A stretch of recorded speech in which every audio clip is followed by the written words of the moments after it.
రాజమౌళి, మహేష్ బాబు కాంబినేషన్‌లో వస్తున్నటువంటి మూవీ మీద రోజుకో కొత్త న్యూస్ వినిపిస్తుంది. హైప్ రోజు రోజుకి పెరుగుతుందనే జెప్పాలి. 'డైనోసార్స్‌తో' ఈ మూవీలో 4, 5 చోట్ల భారీ ఎపిసోడ్స్ అయితే ఉన్నాయంట. ఇదైతే సరికొత్త న్యూస్ అనే చెప్పాలి.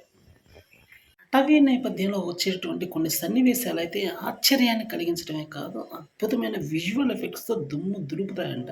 రాజమౌళి యొక్క ఇమాజినేషన్ వేరే లెవెల్‌లో ఉండబోతుంది ఈ మూవీని చూస్తే. అంత అద్భుతంగా అయితే ఈ మూవీని తీర్చిదిద్దుతున్నాడు రాజమౌళి.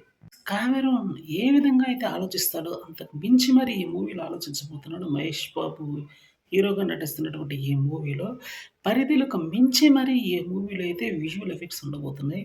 ఇంతవరకు ఏ హాలీవుడ్ స్క్రీన్ మీద కూడా ఇటువంటి అద్భుతమైన ఎఫెక్ట్స్ అయితే రాలేదు, రాబోవు కూడా అన్న విధంగా అయితే ప్రెజెంట్ ఇప్పుడు కొన్ని సంవత్సరాల క్రితం వచ్చినటువంటి 'ఏగాలోనే' ఎంత అద్భుతమైనటువంటి గ్రాఫిక్ వర్క్ పెట్టినప్పుడు, ఇప్పుడైతే టెక్నాలజీ పెరిగింది కాబట్టి అద్భుతమైన గ్రాఫిక్స్ ఖచ్చితంగా తీస్తారని చెప్పుకోవాలి.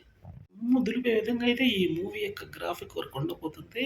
ఎందుకంటే 1500,00,00,000 పెట్టి తీస్తున్నారు కాబట్టి, ఈ మూవీ యొక్క విజువల్ ఎఫెక్ట్స్ అయితే ఈ సినిమాకి ప్రధాన నేపథ్యంలో వచ్చే మూవీ కాబట్టి స్టంట్స్‌కైతే కొదవలేదు. ఎందుకంటే రియలిస్టిక్ స్టోరీస్ కన్నా ఇటువంటి అటవీ నేపథ్యంలో వచ్చే సినిమాలకే ఎక్కువ ఇమాజినేషన్ వాడుకోవచ్చు. అందువల్ల రాజమౌళి కూడా చేయబోతుంది అదే.